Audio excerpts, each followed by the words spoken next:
வாசிக்கலாம். நீதிமொழிகள் 6வது அதிகாரம் 22வது வசனத்துல தமிழ்ல ஒருவரும் தெலுங்குல ஒருவரும் வாசிக்கலாம். நீ நடக்கும்போது அது உனக்கு வழிகாட்டும். நீ படுக்கும்போது அது உன்னை காப்பாற்றும்.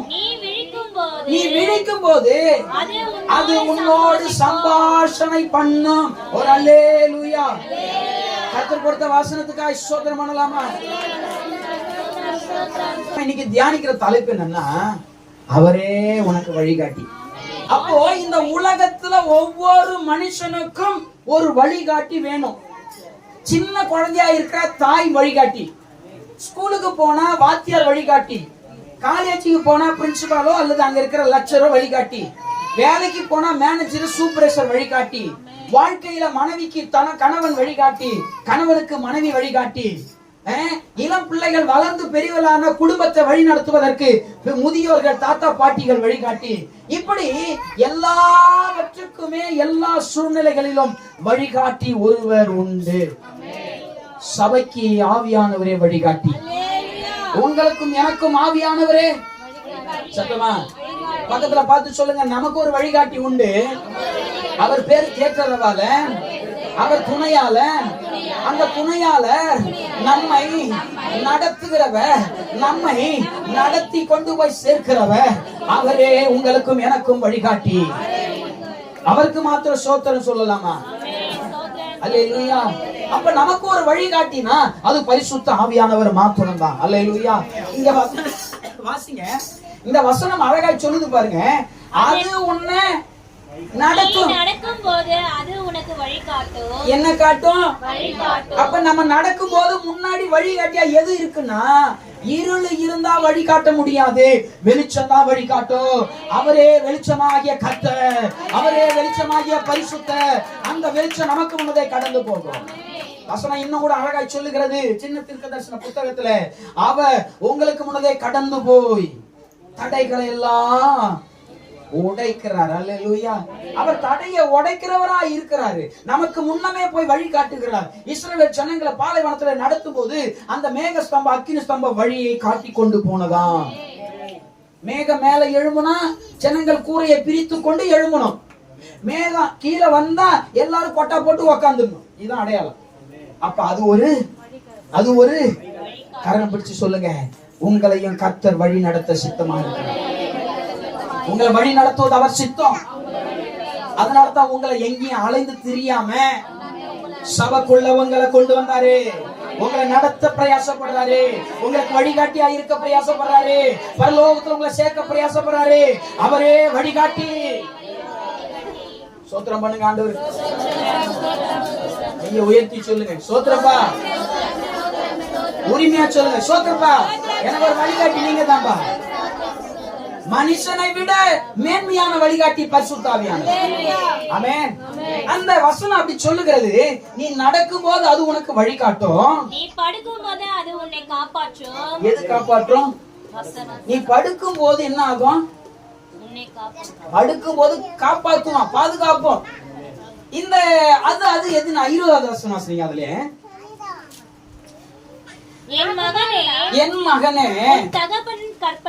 உன் தகப்பனுடைய கற்பனைகளையும் உன் தாயின் போதகத்தையும் தள்ளாத. கற்பனையை காத்துக்கோ, போதனையை தள்ளாத. 2 காரியம். இது அப்புறம் வரேன். இங்க கொஞ்சம் முடிச்சுட்டு அதுக்கப்புறம் உங்களுக்கு புரியும்.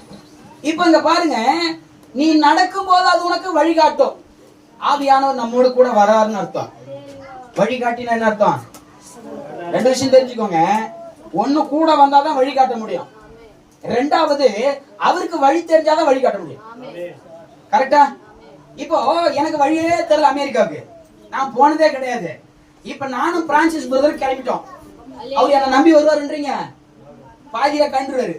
ஐயா உமக்கும் வழி தெரியல, எமக்கும் வழி தெரியல, எங்கத்தான் போறோம்? இந்த பிளைட் அமெரிக்கா போகுதா இல்ல ஆப்கானிஸ்தான் போகுதா, எங்க போகுதுன்னே தெரியல. ஆனா அதே நான் ஒரு முறை அங்க போய் பிரசங்கம் பண்ணி கொஞ்சம் சுத்தி கிட்டி பார்த்துட்டு வந்து மறுபடியும் பிரான்சிஸ் பிரதரை கூட்டிட்டு போறேன்னு வச்சுக்கிடுங்க, என்ன பண்ணுவாரு? கண்ண முடி எங்க பாஸ்டரோட நான் போயிருவேன், எங்க பாஸ்டர் கரெக்டா தான் போவார். அல்லேலூயா. அதே மாதிரி தான் பரிசுத்த ஆவியானவர் நீங்க நடக்கும் போது அவர் உங்களுக்கு வழிகாட்டியா இருக்கிறார்னா அவர் உங்க கூடவே வர்றாரு. கைகளை உயர்த்தி ஆண்டவருக்கு நல்ல சோத்திரம் பண்ணுங்க. அவர் என் கூடவே வர்றாரு. இந்த வாழ்க்கை பயணத்துல கூட வராரு. இந்த வாழ்க்கை முழுவதும் கூட வராரு. என்ன தனியா விடுகிறது இல்ல. இயேசுநாதர் இப்படி சொல்றாரு, பிதா என்ன ஒருபோதும் தனியா விடுகிறது அல்ல, அப்ப என் கூடவே இருக்கிறாரு. பரிசுத்த ஆவியானவர் ஆண்டவர் நமக்கு ஏன் தந்தார்னா அவர் ஒரு துணையாளர், அவர் நம்மை நடத்துகிறவர், அவர் நம்மை நடத்தி கண்டு போய் கரெக்டா சேர்க்கிறவர், அவர் நமக்கு சரியான துணையாளர். அல்லேலூயா. அப்ப அந்த பரிசுத்த ஆவியானவர் நம்மோடு கூடவே இருக்கிறார். ஒண்ணு. ரெண்டாவது, பரலோகத்துக்கு போற வழி அவரை தவிர யாருமே தெரியாதான். என்ன ரெண்டே ரெண்டாமே? பரலோகத்துக்கு போறது வழி யார் ஆக்குவா? வசனம் சொல்லுகிறது, கர்த்தரை அல்லாமல் ஒருவனும் ஏறினவனும் இறங்கினவன் அல்ல. யோவான் எழுதின புத்தகம் எடுங்க, 3வது அதிகாரம்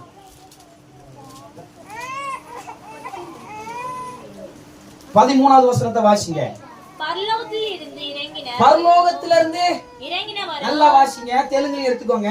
3:13 யோவான் எழுதின சுவிசேஷ புத்தகமானது. பரலோகத்திலிருந்து இறங்கினவரும் பரலோகத்தில் இருக்கிறவருமான அதான பார்த்தேன். மனுஷகுமாரனே அல்லாமல் பரலோகத்துக்கு ஏறினவன் ஒருவனும் இல்லை. என்ன சொல்லுதே? பரலோகத்துல இருந்தவரும் இருக்கிறார். அங்க பரலோகத்திலிருந்து இறங்கினவர். ஃபர்ஸ்ட் என்ன சொல்லுது? இறங்கினவர் சொல்லிட்டு ரெண்டாவது சொல்லுது அங்க இருக்கிறாருன்னு. தெரியுதா நான் சொல்றது? புரியுதா உங்களுக்கு? ரெண்டு பேர் அங்க இருக்கிறாங்களா? 2 பேர் இருக்கிறாங்களா? அது எப்படி அங்கே இருப்பாங்க அங்கே இருப்பாங்க? மூணாவது ஒருத்தர் வராது பாருங்க. மனுஷ குமாரனே அல்லாமல் பரலோகத்துக்கு ஏறினவனும் இறங்கினவனும் ஏறினவனும். இனி பரிசுத்த ஆவியானவர் நமக்கு வந்திருக்கிறார். அவர் மாத்திரம்தான் வழி தெரியும். அவர் தான் பரலோகத்துல இருக்கிறார். அவர் தான் அங்க இருந்து இங்க வந்தார். ஆமென். இப்ப அங்க நடத்தணும்னா இந்த பாலைவன வாழ்க்கையில நம்ம கூடவே வரணும்.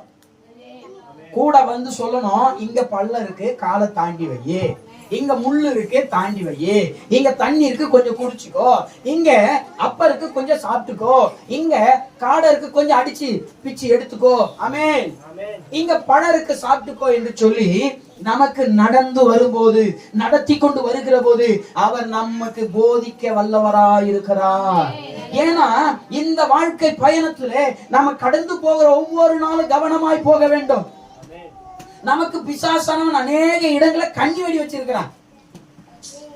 இன்னைக்கு நிறைய பேர் கண்ணி வெடியில தான் மாட்டிக்கிட்டு எல்லாம் போகுது.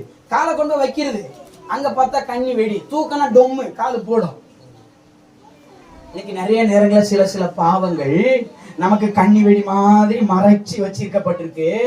ஆவியானவர் நம்ம கூட இருப்பாரானா, ஆவியானவர் நம்மை நடத்துவாரானா, இங்க கண்ணி வெடி இருக்குன்னு அவர் காட்டி கொடுப்பாரு. நாம காலை தள்ளி வச்சு தேவராஜ்யத்துக்கு கடந்து போவோம். அவர் தான் சாப்பிட சொல்லுவார். நீர் ஊற்று வருது, குடிச்சுக்கன்னா. சபையில ஆராதனை நடக்கும் போது நீ நீர் ஊற்ற குடிச்சுக்கோ. சபையில அப்பம் கொடுக்கப்படும் வேத வசனம் சாப்பிட்டுக்கோ. சபையில எல்லா விதமான ஜெபங்கள் நடக்கும், அதை கொஞ்சம் எக்ஸ்ட்ரா போனஸ் ஏத்திக்கோ. அல்லேலூயா. நடக்க ஓடுவதற்கு பயணம் தேவை. பயணத்துல நீங்க ஓடுவதற்கு பலன் தேவை. எலியா 2 வேளை தான் சாப்பிட்டான். ஆனா 40 நாள் இரவு பகல் என்று பாராமல் நடந்தான். 40 நாள் நடந்தான். காரணம் என்ன தெரியுமா? அவர் கொடுக்கும் போஜனம் அநேக நாட்களை நடக்க செய்யும். ஏத வசனத்தையும் ஜெபத்தையும் ஆராதனையும் ஒருத்தன் நல்லா சாப்பிடுறானா, நான் சொல்லுவேன், இந்த உலகத்துல அவன் எல்லா பாவத்தையும் நீக்கி விடுதலை ஆக்கி நேர்த்தியா நடந்து பரலோகம் போவான். அல்லேலூயா. நமக்கு தேவன் நம்மை நடத்த வல்லவராய் இருக்கிறார். நான் நடப்பேன், ஏன்னா அவர் என்னோடு கூட இருக்கிறார். கோலும் கையும் தடியும் தேற்றி நடத்துவார். தப்பு பண்ணும்போது 2 போடு போட்டு அப்படியே கட்டி தூக்கி வச்சுன்னு ஒஞ்சி கொலாவி நம்மளை கொண்டு போய் சேர்த்துவார். அல்லேலூயா. சொல்லுகிறார், நீ நடக்கும் போது அது உனக்கு வழிகாட்டும். ரெண்டாவது சொல்றார், நீ படுக்கும் போது என்னவா இருக்குன்னா உனக்கு பாதுகாப்பா இருப்பாங்க. அல்லேலூயா. ஒரே வசனம் தான், பாதுகாப்பா இருக்கும். பாதுகாப்புன்னா என்னங்க? தூங்கும் போது பல்லி வருது, யாருக்கா தெரியுமா? தூங்கும் போது தேள் வந்துச்சு தெரியுமா உங்களுக்கு? தூங்கும் போது பாம்பு வந்துச்சு தெரியுமா? எல்லாத்தையும் பாதுகாக்கிறார்.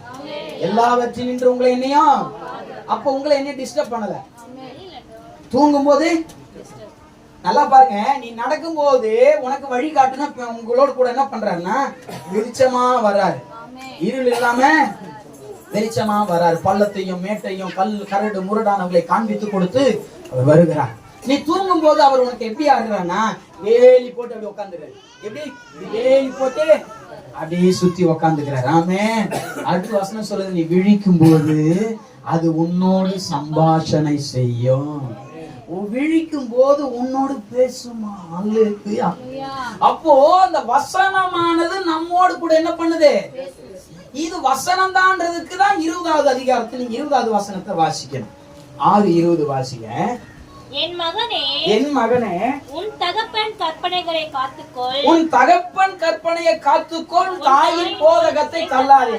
ஏன் இது ரெண்டும் சொல்றாரு? என்னையா ரகசியம்? நல்லா கவனிங்க. இந்த ரெண்டு பேரும் ஏன் சொன்ன? தகப்பனுடைய கற்பனைய கைக்கொள், தாயின் போதகத்தை தள்ளாதே. ஏன் ரெண்டு சொல்லணும்? ஒன்னே முடிச்சிருக்கலாமே. அப்படின்னா விஷயம் இருக்கு. தகப்பனுடைய கற்பனைனா தகப்பன் எப்படித்தான் பேசுவார்னா செய்யாது. என்ன சொல்லுவாரு? அதுக்கு மேல அப்பாவுக்கு சொல்ல தெரியாது. நீங்க எல்லாம் எந்த அப்பா வேணா போய் பாருங்க. செய்யாது. சொல்லுங்கப்பா. ரெண்டு பேர் பக்கத்துல பார்த்து சொல்லுங்க. அப்பா எப்படிதான் சொல்லுவாரு? செய்யாத, இருக்காத, போவாத, வராத, தராத, எடுக்காத. இப்படிதான் சொல்லுவார். இதுதான் தாயினுடைய மன்னிக்குவான் தகப்பனுடைய கற்பனை.